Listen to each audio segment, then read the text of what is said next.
Kalau menurut saya sih ya, kemarin itu Georgie itu alhamdulillah banget tuh bisa dapat perunggu loh. Sebelum Olimpiade ditutup, PBSI sesegera itu kah atau seburu-buru itu kah mereka harus melakukan Munas ya? Kemarin ya? Munas, ya, Penggantian ya, pengurus. Munas. Kenapa sih Olimpiade aja belum selesai gitu? Belum ditutup, sudah Munas untuk memilih kepengurusan baru. Nah saya pun juga kemarin baru ngeh juga kalau ada Munas itu di bulan Agustus ini. Kalau memang hasilnya bagus, pasti kok kenapa buru-buru diganti nih kan gitu ceritanya kan. Mungkin kan karena isunya ini kan yang sepeda pengetahuan saya ketua umum PBSI yang sekarang ini itu kurang perhatian lah.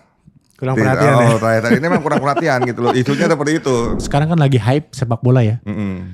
Apakah betul-betul perlu ada orang luar yang mungkin mindsetnya bukan bulu tangkis tapi cinta banget bulu tangkis seperti Erick Thohirnya PSSI gitu ya, masuk memperbaiki PBSI? Kalau itu saya emang perlu banget sih, Perlu ideal ya? lah gitu. Karena begitu kita masuk di pengurusan PBSI, kita tuh mesti lepasin tuh kaos-kaos klub lah, apa Pengprov lah atau apa itu banyak lah kalau di isu di luaran tuh. Ya kalau masuk ke pengurusan PBSI tuh jangan cari duit di PBSI. Itu lagi gitu loh. Emang ada yang nyari duit di PBSI ya?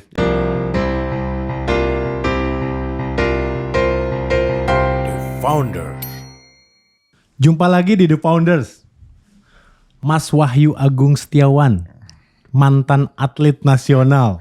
Kita akan tanya-tanya ya, kenapa tim bulu tangkis Indonesia kok prestasinya di Olimpiade tahun ini menurun? Kita tanya saja ke beliau karena ini jagonya nih ya. Ini kalau bicara bulu tangkis itu luar biasa lah pasti. Sampai bisnisnya pun sekitar bulu tangkis. Mas Was, apa kabar? Alhamdulillah baik. Alhamdulillah, sehat ya? Iya sehat. Produknya nanti kita bongkar ya. Ini apa nih Gosen ini? Boleh. Apakah ada hubungannya dengan GoFood? Atau Gojek nanti kita bongkar ya. Ini Gosen ternyata salah satu merek peralatan bulu tangkis yang luar biasa sebetulnya ya. Dan dulu pernah masuk Indonesia, sekarang mulai lagi ya. Dirintis lagi, masuk untuk pastinya akan mengawal juga atau apa ya.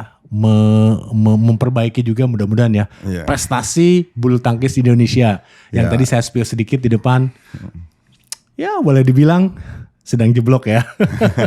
Mas Was, gimana Olimpiade? Kok ini tidak ada emas? Di 2 Olimpiade sebelumnya juga emasnya masing-masing cuma 1. Untung kita ada angkat besi dan panjat tebing nih. Jadi betul.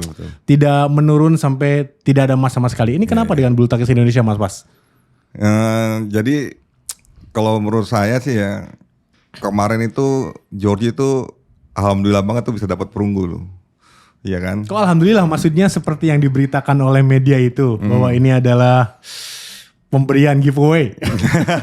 Bukan itu kan maksudnya kan? Bukan sebenarnya sih bukan giveaway juga maksudnya. Tapi kan memang itu memang satu keberuntungan lah buat Georgie itu kan. Bukan keberuntungan juga karena kasihan juga si Caroline Marinnya kan cedera. Cedera dia kan mundur kan otomatis Georgie jadi medali perunggu kan. Kalau saya bilang sih itu memang udah apa ya? Kalau dibilang tuh ya Allah tuh ngasihin tuh jalan Tuhan ya. Jalan Tuhan. Pasti ya.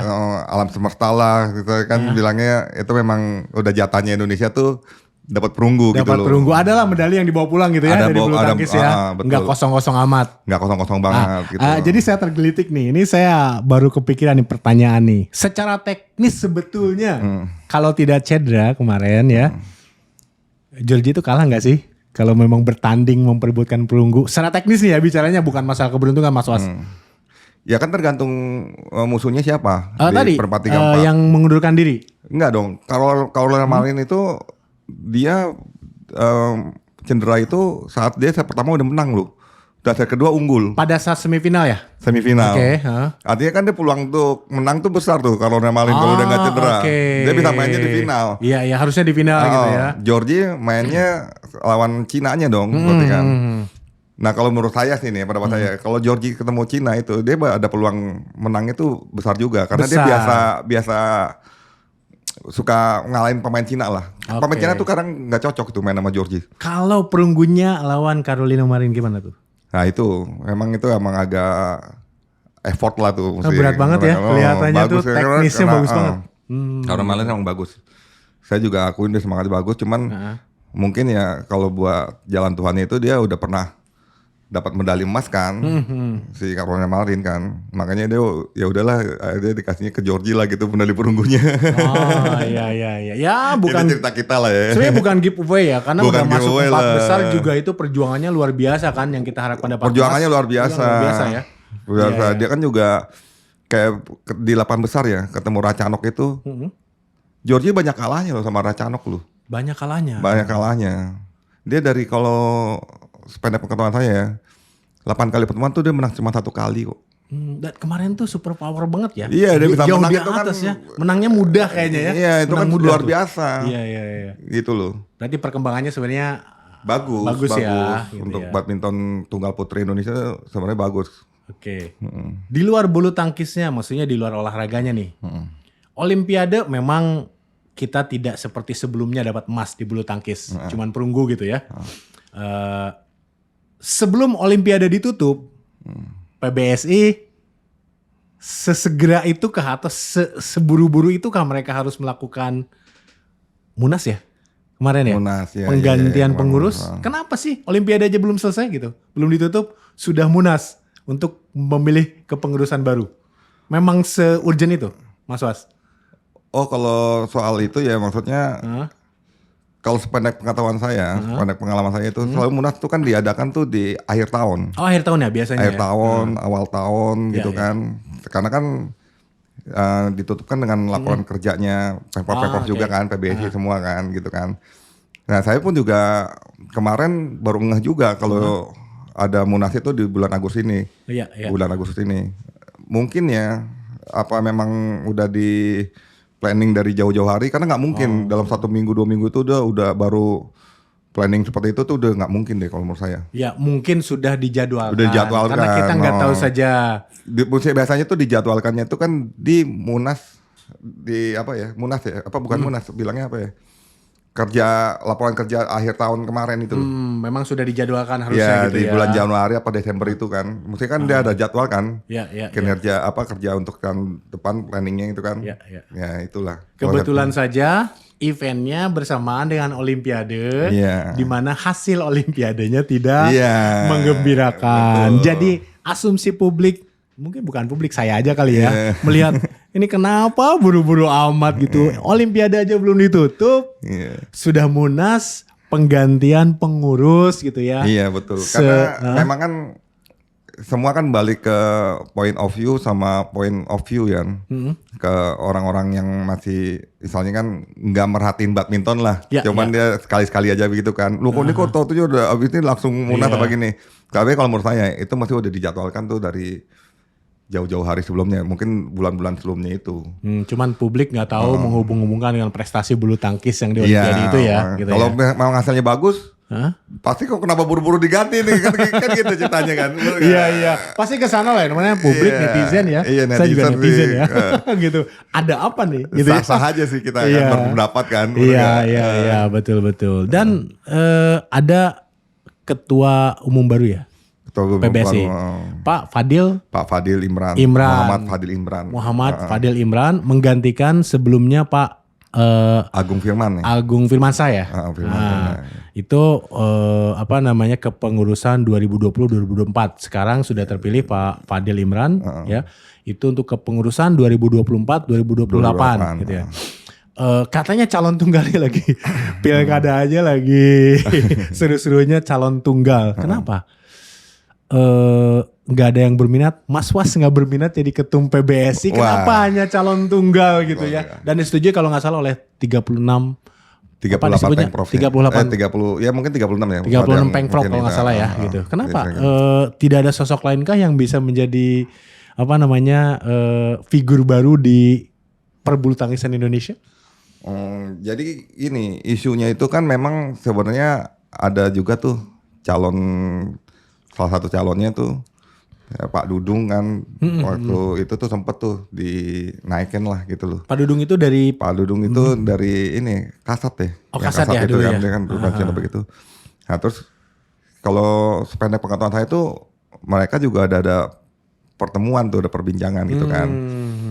Nah, terus mungkin dari pembicaraan itu ada kesepakatan apa gimana, saya pun juga nggak tahu ya. Itu kan udah itu bagian di atas elit, lah, elit ya, politik elit lah PBSI. gitu ya, elit PBSI lah. Siap. Iya kan? Oke. Yang akhirnya tuh memang sepakat ke Pak Fadil nih kan, yang jadi istilahnya tuh jalan tunggal ya bilangnya, jalan tunggal. Nah, tapi kalau menurut saya oke juga sih Pak Fadil ini, karena Pak Fadil oke juga sosoknya. kalau di mata saya ya, maksudnya saya mengikuti terakhir perkembangan badminton ini kan, dia tuh sangat peduli dengan badminton Indonesia. Yang dia sampai tuh membentuk tim ad hoc itu untuk Olimpiade tuh, kalau buat saya tuh saya acungin jempol juga tuh. Oke. Biasanya emang nggak ada tim ad hoc ya untuk Olimpiade tuh? Karena biasanya emang kalau dari dulu tuh ada, tapi malah mungkin bisa lebih awal-awal gitu loh. Dan juga mungkin nggak dibilang tim ad hoc ya, karena sebenarnya kan Olimpiade itu kan berkesinambungan terus kan. Dan udah 4 tahun berikutnya kan. sudah tahu ya akan ada Olimpiade. Ini ad hoc itu berarti boleh dibilang dibuat dengan tidak seperti rencana di Olimpiade sebelumnya gitu ya. Iya. Dan Pak Fadil kan ada. Kita proyek Olimpiade tuh udah setting tuh dari awal.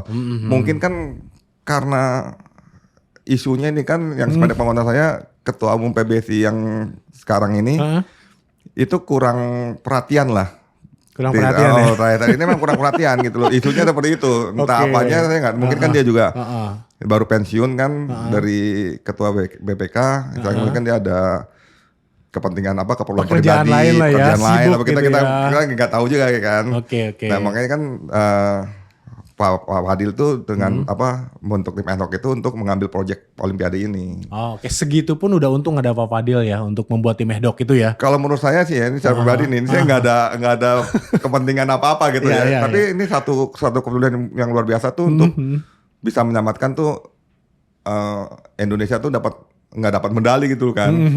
Walaupun akhirnya dapatnya tuh medali perunggu lah, tapi udah oke lah. Mungkin pengurus lain juga yang dari daerah-daerah itu juga ngelihat itu juga ya. Makanya wah ini nih sosok yang peduli nih sama badminton Indonesia. Iya. Mungkin itu yang jadi salah satu faktor ya. Selain dari faktor-faktor lain, mungkin itulah yang jadi kenapa dia jadi calon tunggal gitu loh. Kenapa jadi calon tunggal seperti itu mungkin ya. Iya. Sosoknya terlihat oleh setiap Pengda itu oke gitu ya. Cocok buat. Dan itu luar biasa loh, Bos, kalau melihat ya. Sampai tuh saya lihat itu kan Indonesia tuh 10 hari tuh ngecamp tuh di Paris itu kan di kota apa gitu ya. 10 hari itu tim mentor itu dibawa semua loh. Tim mentor dibawa semua. Tim mentor, tim psikolog, dokter, terapi apa gitu tuh dibawa semua loh. Tapi ada yang lupa biasa. kayaknya. Tapi ada yang gak lengkap. Lupa dibawa. Apa itu? Satpam. Sampai kehilangan uang kan. Oh iya itu kan. Hampir 1 M kehilangan uang di Paris gitu ya. Itu di mobil itu. Di mobil ya. Itu ceritanya tuh. Lupa bawa satpam. Satpam kantor PBSI harusnya diajak ke Paris gitu. Oke Mas Was gini ya. Pak Fadil itu kan sekarang jadi ketua umum ya. Mas Was secara kan orang bulu tangkis nih tahu lah ya. Kalau saya orang awam. Saya melihatnya gini ya. Beliau itu kan bagian dari kepengurusan sebelumnya Pak Agung juga kan. Jadi juga. sekjen ya. Sekjen. Kira-kira apa yang bisa dilakukan beda oleh beliau nih ya di perbulu tangkisan Indonesia? Which is dia kan bagian dari yang sebelumnya juga. Sekarang kira-kira ada bedanya apa sih? Atau mungkin kan nggak tahu ya apa yang akan dilakukan. Apa sih yang Mas Was harapkan nih ya yang dilakukan berbeda dengan kepengurusan sebelumnya sehingga prestasi atlet Indonesia katakanlah ujungnya adalah di Olimpiade berikutnya bisa terangkat bahkan bisa emas tidak hanya 1 bahkan lebih. Apa yang perlu dilakukan? Ya jadi yang pertama kali kan pasti kan dia tuh mesti dapetin tuh orang-orang tepat tuh dalam susunan kabinetnya dia kan misalnya kan gitu ya. Di dalam kepengurusannya sekarang ini kan yang memang orang-orang yang paling kompeten lah di bidangnya, entah itu di bidang pembinaan lah, bidang sekjen lah, apalah gitu. Bidangnya gitu kan. banyak banget kayaknya ya. Bidangnya kan banyak. Nah itu tuh dia mesti dapetin tuh orang-orang tuh yang memang kompeten kalau menurut saya. Di bidangnya ya. Di bidangnya. Paling awal itu dulu deh. Jadi menteri-menterinya udah mendukung gitu intinya gitu ya. Mendukung dan maksudnya gitu ya. Memang udah berjiwa tuh jiwa badminton lah. Misalnya gitu. Dia misalnya banyak lah kalau di isu di luaran tuh. Ya kalau masuk kepengurusan PBSI tuh jangan cari duit di PBSI. Itu lagi gitu loh. Emang ada yang nyari duit di PBSI ya? Isunya sih kita isunya ya. Mas nyari duit di PBSI karena apa? Bisnisnya bisnis ya, peralatan ya. Kalau kan dari bisnis beda kan. ya. Beda dong. Kalau pengurus gitu kan. lah nyari duit di PBSI gitu ya. Iya, isunya sih begitulah. Ya, fokus prestasi gitu ya. Fokus ke prestasi. Oke. Jadi itu memang kita bisa all out lah, menyediakan waktunya itu untuk prestasi badminton Indonesia gitu loh. Karena banyak loh yang perlu diurus tuh dari atlet-atlet kita tuh. Banyak ya. Perlu perhatian tuh, perlu perhatian lebih lah misalnya gitu. Ini atlet yang mantan atlet atau atlet yang sedang berjalan sekarang nih di pelatnas? Ya, atlet yang existing sekarang, terus yang maksudnya pembinaan masih di klub. Ya kan di pusdiklat misalnya gitu. Itu tuh perlu perhatian banyak semua. Itu pasti ya. Itu kan karena kan berkesinambungan, Bos. Oh, oke. Atlet pelatnas itu kan yang nyuplai dari klub-klub juga. Iya. Klub-klub besar lah itu kan, suplai dari klub besar. Nah klub-klub besar ini kan juga disuplai dari klub-klub kecil. Iya. Di daerah-daerah. Itu kan jadi harapan saya sih PBSI ini jangan terfokus tuh sama pembinaan di pelatnas aja gitu loh.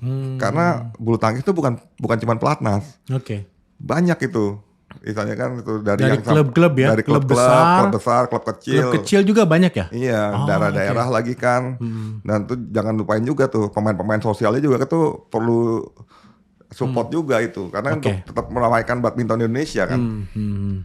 Pertanyaan saya mungkin gini ya. Apakah perlu perwakilan-perwakilan dari klub-klub besar itu duduk di kepengurusan? Nah ini nggak tahu nih sensitif atau tidak ya. Sehingga apa? Sehingga mereka terwakili. Kan kita tahu lah. Sebut saja klub besar itu yang saya tahu nih ada Jarum, Jaya Raya, ya apalagi tuh Mas Was?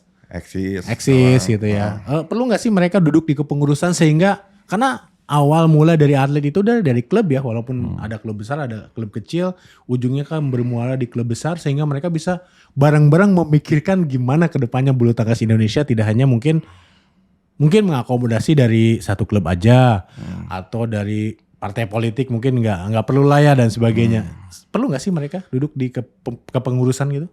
Memang perlu dan pada pengetahuan saya itu juga pengurusan PBSI itu juga terdiri dari itu semua. Dari ada ya perwakilannya. Ada memang. Selalu ada ya. Ada dari Jaya Raya lah, ada dari ini, dari Jarum.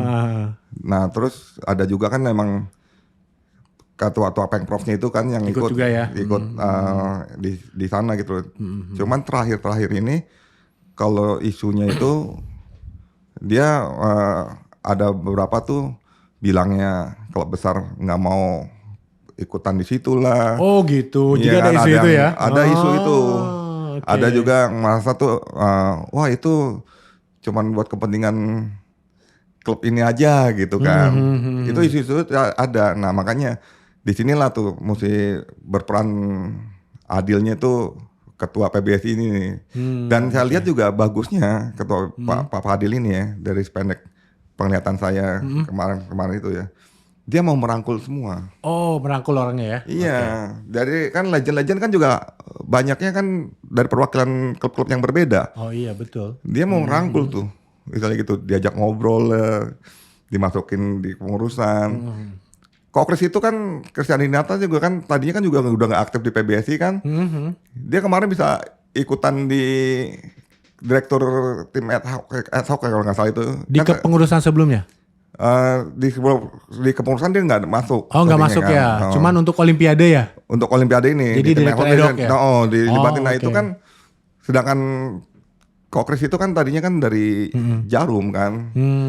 Yang tadinya itu misalnya itu Jarum udah nggak mau ikut campur lah di urusan PBSI pusat. Ternyata gitu kan, mau ikutan. Dia mau ikutan apa ini, itu luar biasa sekali. Dan dirangkul Pak Fadil ya? Pak Fadil, pendekatannya itu. Makanya saya bilang cocok lah kalau untuk sekarang ini ya, saya lihat ini cocok lah Pak Fadil itu sebagai figur Ketua Umum PBSI itu cocok. Tinggal gimana nanti kita lihat kepengurusannya, susunannya ya kan belum disusun ya, belum dibentuk ya.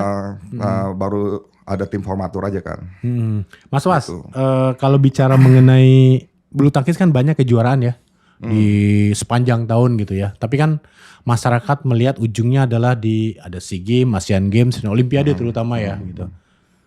Pertanyaan saya mungkin gini ya, akankah atau masihkah kita akan melihat sosok yang sama seperti Jojo, Ginting, kemudian Georgie gitu ya, berlaga di Olimpiade berikutnya, atau sebetulnya harus sudah kita siapkan pelapisnya sih, dan seperti apa sih di PBSI terutama kan Mas Was juga pernah ikut Pilates ya. Gimana sih sebetulnya tahapan-tahapan menyiapkan sehingga kita bisa jadi juara atau mendapat emas di Olimpiade berikutnya nih, karena harapan masyarakat pasti seperti saya juga ya. Bukan orang bulu tangkis tapi fans bulu tangkis gitu ya. Ingin melihat ya Indonesia Raya dikumandangkan lagi, bendera merah putih berkibar lagi dengan ada atlet-atlet bulu tangkis, tidak hanya angkat besi dan panjat tebing seperti kemarin. Gimana Mas Was? Gitu. Ya jadi kan sebenarnya kan kalau menurut sependek pengalaman saya lah ya, gitu kan. Kita ini kan atlet badminton tuh kan ada peak performance-nya kan. Biasanya atlet badminton itu kan peak performance-nya kan tuh di umur 21, 22. Oh 21, 22 ya. Tapi nggak untuk kemungkinan tuh di atas umur itu tuh ada yang masih baru berprestasi. Kayak zaman dulu kan tuh ada Mas Joko Prianto, Hendrawan. Kalau Hendrawan itu kan tuh dia masa-masa tuanya. Dan sekarang yang zaman sekarang ini kan Hendra Setiawan udah umur 39 masih bisa berprestasi. Itu kan memang nggak menutup kemungkinan. Axelsen kemarin yang Denmark kan udah Axelsen juga kan udah 30 umur. Oke. Nah, tapi kan semua kan bisa dihitung tuh, ya kan? Jadi kalau memang maksudnya di peak performanya umur 23 lah, 21, 23 gitu ya. Kan PBSI bisa tarik mundur nih. 4 dari tahun mana ya persiapan ya? 4 tahun. Berarti kan sekarang ini kan umur 17, 18, 19 udah mesti dibikin matang gitu loh. Ya? Disiapkan. Disiapkan atau udah dibikin matang nih kan? Mesti harus dibikin matang sih. Gitu ya. Jadi di umur-umur yang 17, 18, 19 ini nih, kalau menurut hemat saya ya, dia udah bisa bertanding tuh di level misalkan series 300 gitu loh. Nggak cuma ngomong di junior loh. Oh bukan lagi, saya pikir ada kompetisi kayak apa Sirnas itu ya, sirkuit nasional ya? Sirkuit nasional kan bukan di sana lagi harusnya ya? Harusnya udah internasional gitu. Udah internasional dan udah masuk di level tuh 300-an tuh minimal. Karena kan kualifikasi Olimpiade itu kan 2 tahun. 2 tahun ya? 2 tahun. 2 tahun terakhir sebelum Olimpiade gitu ya? Oke. 2 tahun itu kan, jadi ini sebisa mungkin kan dari tahun ini misalnya kan sampai 2 tahun ke depan itu tuh udah ada tuh nama-nama tuh yang bakal ikut kualifikasinya Olimpiade. Dan kalau memang maksudnya jatahnya satu ininya ada 2 gitu ya. Kalau single misalkan 2 orang kan. 2 orang kan berarti kan tuh mesti berapa?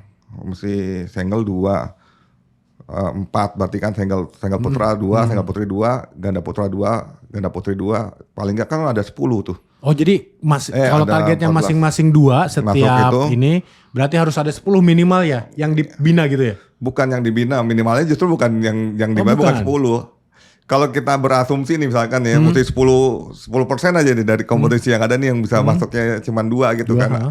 Artinya kan masing-masing sektor ini paling enggak tuh udah mempersiapkan tuh 20 pemain kalau untuk single. Kalau double 20 pasang. Yang dimatangkan tadi. Yang dimatangkan tadi. Gitu. Biarkan dia untuk berkompetisi. Kalau cuman maksudnya di pelatnas misalkan ngebina 8 atau 10 pemain itu ya masih oke sih, nggak ada masalah sebenarnya kan. Cuman kan nanti kan pilihannya terbatas gitu loh. Oh iya, apalagi Jojo, Ginting, Georgie itu kan nanti 4 tahun lagi kan udah melewati itu kan masa ini ya, bisa buat jadi tarikan. Oke. Untuk bawa yang juniornya kan. Tetap gitu yang kan. juniornya tadi harus. Tetap, gitu. Harus ada. Itu kan yang dilakukan oleh Cina ya, Cina lagi gitu ya. Kalau sependek pengetahuan saya itu Cina tuh emang lebih rapi tuh. Gitu. Mata pembinaannya. Malah lebih rapi ya? Iya, karena dia udah yang sekarang aja umurnya muda-muda loh. Muda-muda iya. Dan dia bisa ganti tuh cepet juga. Makanya kadang saya nggak kenal namanya gitu ya. Iya, tiba-tiba udah di final, semifinal gitu ya. Betul. Berikutnya juara gitu ya. Memang secara kualitas dari bahan mentah nih ya, atlet bulu tangkis Indonesia sama luar negeri itu bagusan mana sih? Cina kah gitu ya? Atau sekarang mungkin kita tahu India, Thailand gitu, atau gimana Indonesia ini posisinya? Jadi gini, kalau sepeda pengalaman saya lagi nih. Maksudnya saya juga kan tahunya orang tuh saya badminton, terus di luar negeri juga kan banyaknya ngomong badminton. Di luar negeri itu kalau ngomong badminton itu orang sana tuh tahunya tuh Indonesia. Oh, Indonesia. Iya. Talentanya kan tinggi semua. Indonesia bakat lah gitu loh, banyak bakat. Kalau menurut saya tuh DNA-nya itu ada. Karena orang luar melihatnya sejarahnya tuh banyak kan kelihatan gitu loh. Pemain-pemain junior tuh juga bisa ngeliat. Jadi kayak di sepak bola tuh kayak Brazil lah. Oh, Brazil di sepak bola ya. Brazil ya kan sepak bola gitu kan orangnya tahu aja Brazil. Itu Indonesia gitu ya. Bulu tangkis itu Indonesia. Oh, gitu. Walaupun tuh juaranya tuh sekarang udah mulai merata dan banyak dominasi Cina gitu kan. Tapi memang tuh Indonesia tuh beda gitu loh. Karena emang dia bakat, ada DNA-nya. Kalau misalkan Cina nih, dia tuh dibentuk kan gitu loh. Dari kecil ya. Latihan ada diajar gitu ya. Latihan juga kan memang kalau kayak produksi misalkan gelas ini kan ada mallnya gitu loh. Oh gitu. Jadi satu pemain ke pemain yang lain tuh bisa sama. Dicetak gitu ya. Dicetak. Dasarnya itu ada gitu bisa sama. Indonesia bisa beda loh. Taufik Hidayat nih juara dulu begitu. Kan mainnya lain tuh. Bisa indah banget gitu loh kan. Iya kan. Beda sama yang cara mainnya Jojo sama Ginting sekarang ini. Iya beda banget betul. Jadi dulu pernah kan di Indonesia tuh ada pelatih Cina juga kan, dia ngelatih di klub tuh. Zaman saya tuh lagi tuh Pak Kaisang itu.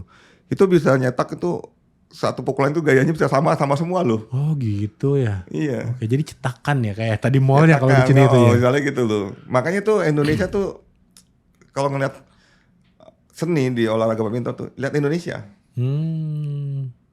Ya kalau Mas Was ngomongnya mungkin 10 tahun atau 15 tahun yang lalu ya seperti itu saya percaya karena kalau saya sendiri nih, udah pastilah Ricky Rexy gitu kan.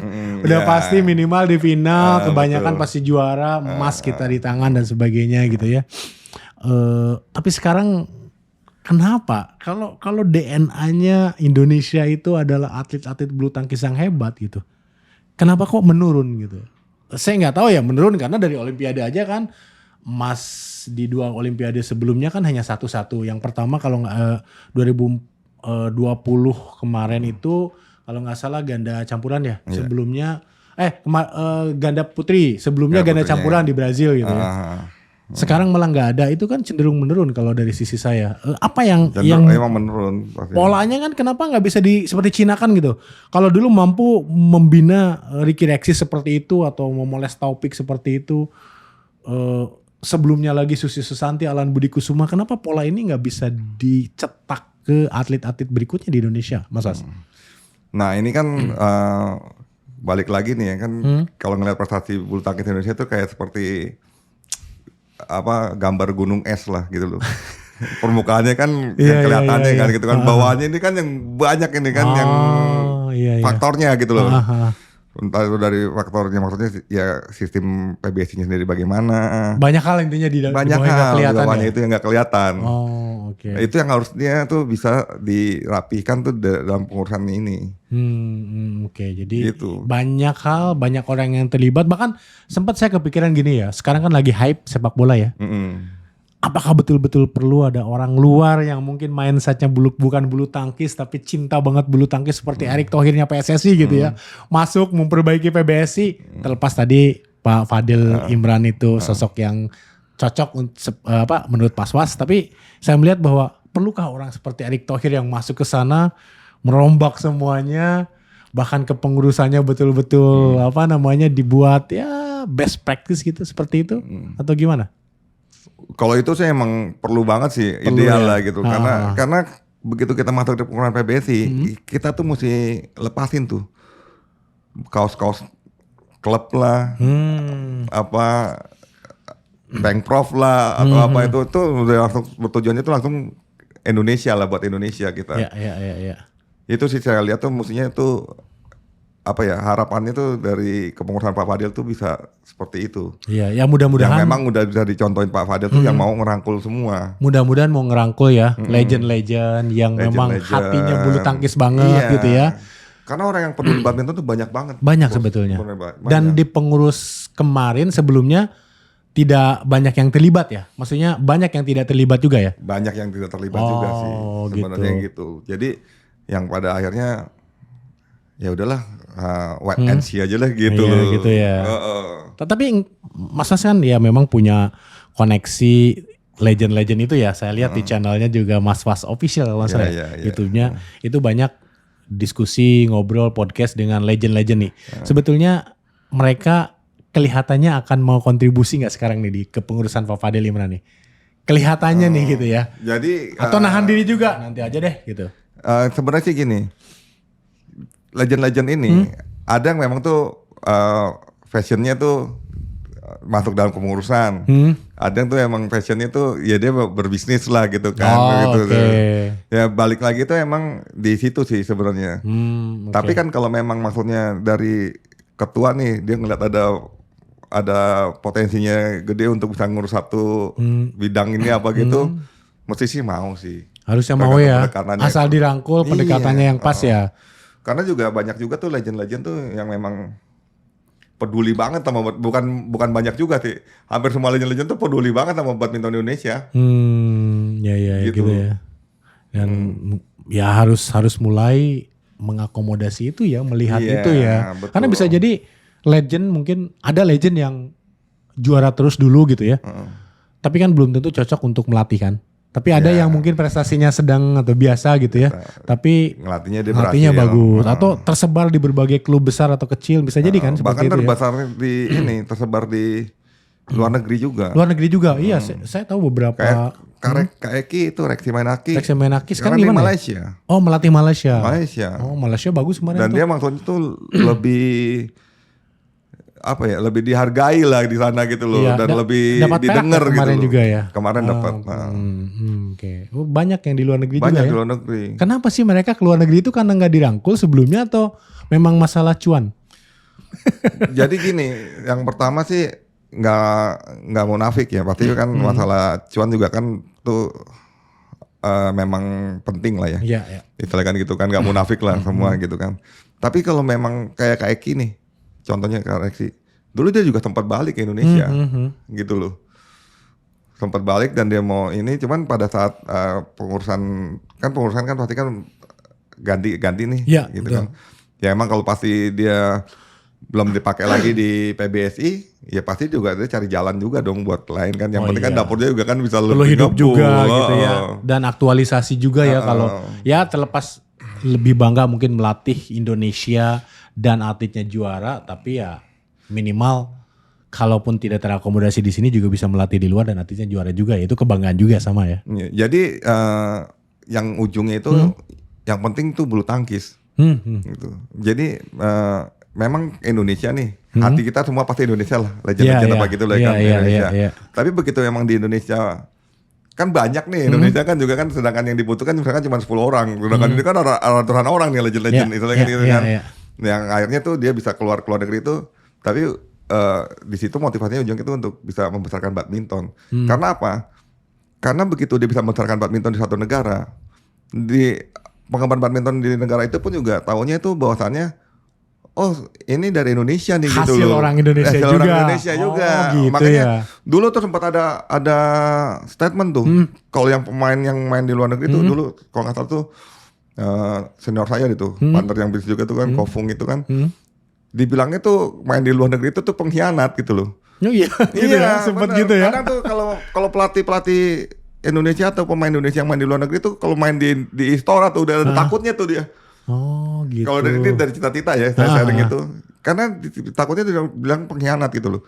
Padahal kan kalau saya mikirnya bahwasannya kalau dia bisa nama Indonesia di badminton di luar negeri gitu kan, pasti kan bawa yang ke bawah kan terseret namanya Indonesia. Nama Indonesia juga. Makanya disitulah dibilangnya tuh Indonesia tuh kalau badminton tuh Indonesia. Orang negeri taunya itu badminton tuh Indonesia. Kan banyak dulu pemain-pemain kita tuh yang di luar negeri tuh yang sukses. Iya, di Amerika juga ada dulu ya. Di Amerika banyak. Gunawan siapa gitu banyak juga ya. Tony Gunawan gitu ya.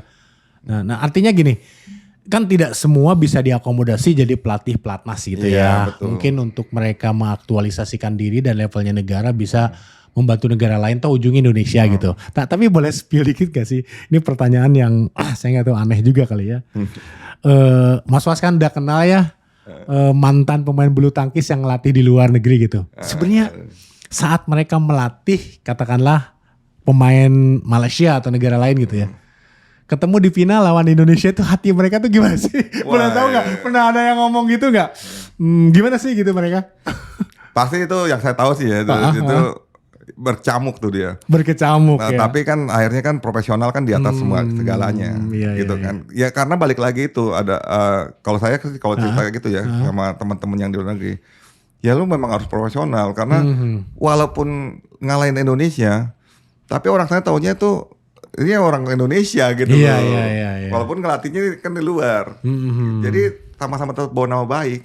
Ya dan negara lain pun percaya bahwa pelatih Indonesia juga profesional ya. Iya. Oh. Makanya sekarang kan banyak pemain muda Indonesia tuh diambilin sama Cina loh. Oh gitu ya. Banyak. Itu yang salah satunya tuh anak saya kan di Cina itu banyak tuh teman-temannya juga yang apa kesana. bermain di klub Cina atau main di klub, ada yang di ruang ngelatih. Saya juga belum tahu tuh pastinya ya motivasinya apa tuh Cina ngambilin gitu. pelatih dari Indonesia. Mungkin ngambil DNA-nya tadi bisa. Mungkin ya bisa gitu jadi. Ya. Iya. Tapi ya yang sependek pengetahuan saya ya, kalau pelatih Indonesia tuh di luar negeri itu tuh satu emang selain skillnya yang dipakai tuh dia tuh bisa apa ya, kayak ya dihargain, terus juga emang disiplin tuh jadi bagus gitu loh. Jadi bagus ya. Oh, termasuk tadi testimoni dari anaknya paling ya, juga ya. Anak masa di Cina kan itu disiplinnya bagus di sana. Iya. Memang cetakan. Iya, ada mall atlet ya.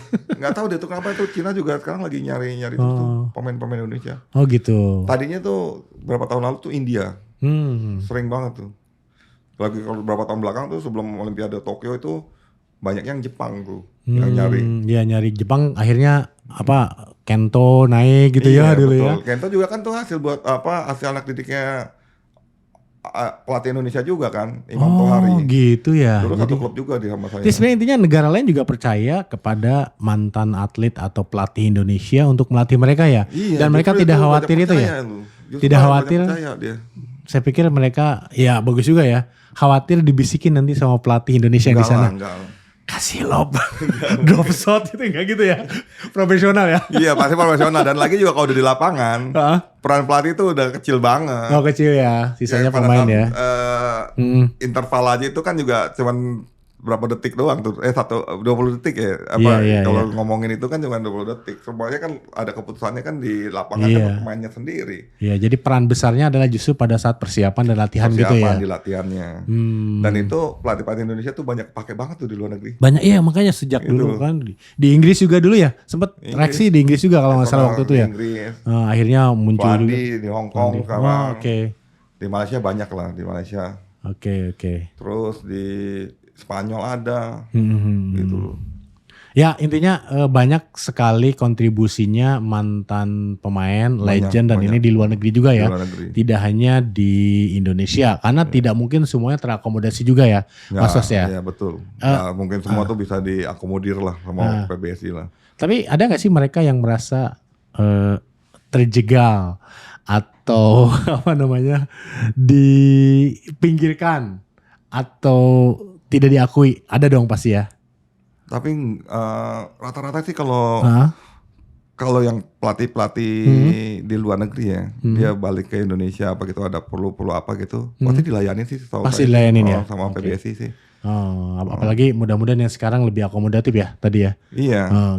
Karena juga mereka kan juga pertandingan juga seringnya kan keluar negeri juga kan. Entah itu di Swiss juga ada juga kan orang Indonesia apa gitu. Ya itu juga saling bantu gitu loh kalau soal itu. Tetap saling bantu ya. Iya. Karena udah kangen juga sih. Thomas banyak yang dapat gitu ya. Iya benar. Sudirman juga juara bergu kan ya Sudirman. Iya, Thomas Uber dikawin itu kayak udah rindu nih masa-masa itu lagi gitu. Kalau bergu kan lebih prestis kan. Betul. Gitu nah, tidak semua mantan atlet atau mantan legend harus jadi pelatih, harus jadi pengurus PBSI. Mas Was kenapa milihnya bisnis? Iya. Dan walaupun bisnisnya bulu tangkis ya, ini boleh cerita sedikit nggak kenapa sih nggak jadi pelatih, mungkin kepengurusan meskipun itu di level klub, tapi milih bisnis itu ada latar belakang apa? Boleh diceritakan ya? Jadi kalau sebenarnya kalau awalnya saya berhenti dari pelatnas itu, saya sempat ditawarin tuh untuk ngelatih sama Kokris, Kristiana Dinata itu. Suruh megang tadinya di Ragunan. Oh, untuk pelatnas. jadi pelatnas C-nya. Oh iya. Jadi pelatnas C-nya itu. Jadi saya ngelatih tuh umur 15 tahunan. Oke. Itu saya sama Jeffer tuh. Sempat waktu itu saya diminta juga tuh sama Kokris tuh untuk bikin penataran sendiri juga. Oh oke. Gitu ya. Lagi itu ketua pembinaannya itu Pak Iwan almarhum. Sampai Pak Iwan tuh bilang, "Loh, ini kenapa mau kenapa mau ini sendiri gitu kan biasanya kan ada jadwal itu. Ini saya penataran kenapa mau sendiri nih mau keluar negeri ya," dia bilang gitu. Saya mau keluar negeri. Iya. Gitu kan. Terus akhirnya enggak, saya diminta oh yaudah gitu. Tapi akhirnya program itu pun akhirnya di cancel. Karena lagi itu ada pengurangan pelatih, jadi asisten pelatih itu yang dipindahin ke Ragunan. Nah gitu. Dari situ saya udah mulai bisnis itu perlengkapan badminton. Mulai jual direct selling itulah ke lapangan-lapangan. Dulu kan. Apa namanya? Dulu masih Fly Power. Fly Power ya. Termasuk di segmen mungkin teman-teman yang nonton di episode sebelumnya juga kita pernah menghadirkan Mas Was nih ya. Sebagai founder dari Fly Power. Karena dulu kan yang pertama kali merintis untuk tadi direct selling. Saya masih ingat tuh dari gor ke gor ya. Itu juga Fly Power ya. Tapi sekarang ternyata nih ada Gosen. Nah ini ceritanya gimana nih, Gosen tuh apa kok? Kayak grupnya Gojek atau bukan gitu ya. Terus ini produk mana? Sudah pernahkah masuk Indonesia atau baru masuk Indonesia? Boleh diceritakan sedikit nggak tentang Gosennya? Iya, jadi Gosen ini sebenarnya brand Jepang yang udah lama tuh ada di Indonesia juga. Pernah berarti dulu ya? Pernah. Bahkan dulu senarnya itu juga dia pakai ikon itu Lim Swicking. Oh, Lim Swicking dulu ya? Dan ada di kemasannya ini gambar itu gambar Lim Swicking. Terus ada Tim Thomas. Tim Thomas juga Pak? Gitu. Saya nggak tahu sih dia waktu itu ada kontak sama PBSI, saya belum tahu lah. Karena kan dulu kan belum pernah, itu masih tahun 80-an. Udah lama kan. Udah lama. Dan gak mungkin juga ngambil gambar Google terus ditempel ya. Iya nggak mungkin, itu kan lama. Jadi emang senarnya itu udah terkenal banget dan dia udah kenal gitu. Nah terus pada saat lagi di Platnas, Ko Alan lagi itu baru berhenti main itu, saya sempat tahu juga tuh, Ko Alan tuh megang brand Gosen ini. Oh, megang brand itu apa? Brand ambassador maksudnya? Bukan, dia distributornya Gosen. Oh, distributor Alan Budi Kusuma maksudnya. Sebelum dia bikin apa namanya sekarang? Sebelum nih Aztec. Aztec ya? Iya, dia tuh pernah dulu. Saya itu ada dia pakai ini juga. Oke. Jadi Gosen ini dulu juga waktu zamannya Ko Alan itu, dia ngontrak teman saya tuh Ellen Angelina yang dia main profesional lah di luar pelatnas itu, dia juga sempat juara Indonesia Open juga tuh. Oh gitu. Waktu ini pegang oh gitu ya. Nah setelah itu berjalannya waktu, Gosen ini abis Ko Alan itu dipegang sama yang lainnya, sama Pak Kitu ya kalau nggak salah itu, pegang lagi sama yang lain. Nah terus di internasionalnya itu Malaysia dia sempat kontrak BEM. Asosiasi Badminton Malaysia. Oke. Jadi pelatnasnya Malaysia itu dikontrak sama Gosen tahun mungkin 2015-an atau 2014-an gitu loh. Pokoknya 2013-an gitu lah. Nah di Indonesia itu tahun 2015 itu tuh mulai hilang. Oh sempat hilang. Oke. Dan baru masuk lagi sekarang. Oke. Mas Was berarti sekarang apa? Sebagai distributornya atau?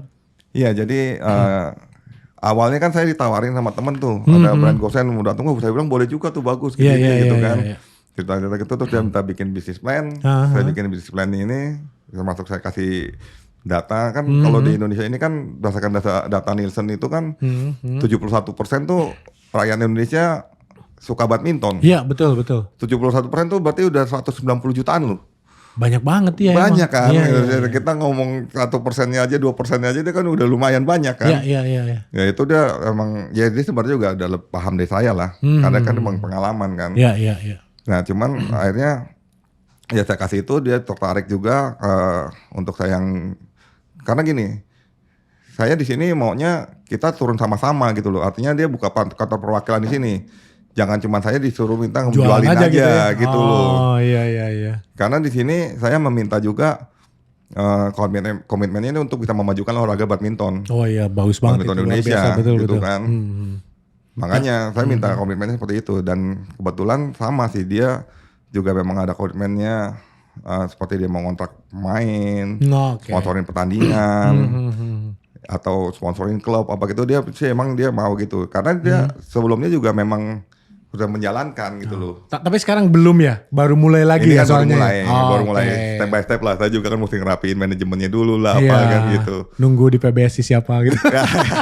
Mulai masuk ke klub. Itu. Iya, ke karena klub. Emang ini nanti orang Jepangnya mau datang di bulan September gitu. ini. Ya, gitu. Kenapa saya angkat ini Mas Was ini sama-sama dengan saya ada channel YouTube konten kreator lah dari pertama kali kita ketemu itu ya sedang bikin bisnis plan. Saya bilang brandnya apa belum open waktu itu. Oh ternyata sekarang sudah deal ya kurang lebih seperti itu namanya Gosen gitu ya. Boleh tahu nggak kelebihannya Gosen ini? Kalau ya saya nggak tahu ya. Kadang-kadang yang kepikiran saya itu ya kalau mau brand bagus yang misalkan huruf Y gitu ya. Terus yang lainnya ada huruf L dan sebagainya gitu. Atau Fly Power dulu ya yang mungkin di level 2. Ini di mana mainnya nih Gosen nih? Boleh tahu nggak segmentasinya? Segmentasinya sih dia kalau secara dari kualitas dan harga itu memang udah di middle up ya. Oh middle up ya. Karena emang sejajar lah tuh dengan brand yang udah ada gitu kan. Yonex lah, Li-Ning apa gitu. Cuman karena emang ini baru mulai ya. Sedangkan mereka kan emang udah sekarang ini brand ambassador udah banyak lah, udah dipakai pemain profesional gitu loh. Nah, inilah tinggal maksudnya Gosen nih sampai mau seberapa jauh nih aktifnya untuk mendukung perbulu tangkisan Indonesia gitu loh. Itu sih sebenarnya sih. Itu aja. Dan luar biasa sekali dulu ya. Ini saya pernah diceritakan oleh Mas Was pada saat podcast pertama kalau nggak salah ya. Ternyata mungkin teman-teman tahu ya, ada kaos atlet tim Indonesia ya, yang dulu batik ya. Batik. Oh batik. Boleh ceritakan nggak itu kenapa? Sejarahnya gimana sih? Kok bisa ada satu kostum Indonesia yang pakai gambar batik itu kayak berkesan banget. Sebenarnya kalau di badminton tuh motif batik itu belum pakai secara tim nasional. Tapi karena belum dipakai tadinya ya. Belum. Karena kita ngontraknya dulu juara Olimpiade kan, almarhum Kido sama Hendra itu kan, dan dia pakein itu di Indonesia, jadi identiknya tuh emang batik itu di badminton itu udah ya Fly Power itu. Jadi itu jadi identiknya tuh Indonesia banget kan. Indonesia banget karena batik ya Indonesia itu tradisional. Dan pakai juara dunia juga, brandnya juga identiknya juga dari Indonesia gitu loh. Padahal tuh memang brandnya juga brand Taiwan sebenarnya. Oh brand Taiwan ya sebetulnya, tapi bisa membawa batik nempel di kaos atlet Indonesia ya. Iya betul. Seperti itu. Nah ya mudah-mudahan kita tunggu breakthrough-nya Gosen ini bisa melakukan apa terhadap olahraga badminton di Indonesia sehingga tadi bisa ikut ngangkat lah ya. Ya insya Allah nih mudah-mudahan nih ternyata Gosen jadi saya nggak tahu ya sponsorshipnya bagaimana, entah ada brand ambasadornya, entah nempel ke PBSI atau klub. Tapi yang saya bayangkan nih di beberapa tahun ke depan ini ikut terangkat prestasi bulu tangkisnya dengan Gosennya juga yang makin memasyarakat. Betul. Seperti itu kan? Gimana? Iya emang harapannya seperti itu. Ini jadi sama sesuai pemikiran saya lah, mental saya dulu. Kita mesti meng-create second win kita kan. Ya, second win ya. Second win, iya kan. Ini katanya juga lagi meng-create second win. Gosen pun juga lagi membutuhkan itu, termasuk mungkin PBSI itu juga perbulu tangkis Indonesia juga kan lagi butuh membuat second win kan. Second win betul. Mengulang sejarah kemenangan kita ya. Sekarang sedang agak sedikit. Sekarang lagi menurun kan bisa naik kan. Iya. Itu kan ya perlu pemikiran matang lah. Iya gitu kan. Mudah-mudahan bisa connect lah. Serba kebetulan, serba punya motivasi yang sama gitu ya. Mudah-mudahan ini apa saja sih Gosen ini, maksudnya perangkat peralatan apa saja sih yang boleh disebutkan nggak? Karena tadi diceritakan bahwa dulu tuh kan senar ya. Nah sekarang ada perangkat apa saja nih, peralatan apa saja untuk perlengkapan bulu tangkis yang dibawa oleh Gosen di Indonesia, Mas Was? Jadi sih emang di sini lengkap ya, ada senar, grip, raket, terus sepatu, shuttlecock, aparel ini. Oh termasuk baju segala macam gitu. Gitu. Celana itu udah komplit sih sebenarnya. Bahkan kalau di sana juga karpetnya juga udah ada sih. Karpet itu karpet apa? Karpet lapangan badminton. Oh berarti karena Yang kadang-kadang pakai vinil itu. iya kadang-kadang aula itu ya atau gor itu ya itu bisa dipakai oleh olahraga macam-macam ya, termasuk karpetnya juga gitu di sini. Oh ada ya, oke. Jadi kalau futsal itu ada rumput itu, ini karpetnya memang disiapin juga ya? Ada, kita kan pertandingan juga semua pakai karpet kan vinil ya kan. Di Indonesia sudah ada? Udah ada. Untuk karpet, udah ada. Jadi kita dulu masih pakai flyover dulu.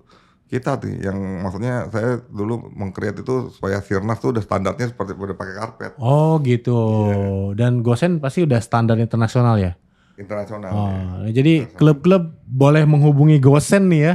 Boleh. Untuk saya mau bikin gor yang bagus termasuk perlengkapan dan sebagainya, pokoknya lengkap ya Gosen gitu ya? Lengkap. Ada. Tapi yang mungkin masuk Indonesianya sih bertahap ya. Gitu. Oke. Distributor tunggal atau ada? Tunggal, pokoknya perwakilan Indonesia tuh di saya. Di Mas Was itu ya? Oke, jadi kalau ada toko-toko nih mau gosen dong gitu ya? Tolong digosenin dong enggak ya? Gitu ya? Tolong digosenin dong gitu ya? Ke toko saya gitu ya? Itu udah ada official website-nya atau apanya? Untuk jadi reseller maksud saya? Belum. Belum. Saya masih mengerjain tuh secara offline lah. Mungkin nih berapa hari ini juga orang ini juga mau datang ya. Kita mau bincang lebih lanjut. Karena ini emang benar-benar baru banget. Baru banget. Kapan nih masyarakat Indonesia mengharapkan ini Gosen ini ada di toko-toko olahraga favorit mereka nih di seluruh Indonesia, entah di toko yang jual peralatan yang biasa mereka beli juga atau mungkin sampai dengan di toko olahraga di pasar-pasar, kapan kira-kira? Sekarang sih saya udah mulai. Sudah mulai. Udah mulai. Jadi ada beberapa toko juga, kan toko kan banyak tuh. Banyak saya banget. Saya juga udah mulai memperkenalkan ini. Dan sebagian toko juga udah ada yang order juga. Gitu ya. Tapi emang saya masih kerjakannya secara offline. Offline. Jadi belum ada channel khusus untuk minta ini ya, apa namanya? Tolong dong saya mau order misalkan kok Gosen gitu ya atau senar Gosen, itu belum ada. Kalau dari luar kota misalkan belum ya berarti? Belum sih, belum maksudnya ya masih secara ini aja. Saya nawarinnya tuh secara offline by WA gitu loh. Gitu. Tapi nomor WA ada. Boleh dari luar kota pesan? Boleh. Ya udah nanti kita cantumkan di deskripsi ya. Siap. Kira-kira kalau butuh peralatan apa dan sebagainya. Ini ini pilihannya mantan atlet nasional loh ini ya. Yang dulu bisa membesarkan, merintis dari awal hingga apply power besar, sekarang bawa brandnya Gosen gitu ya.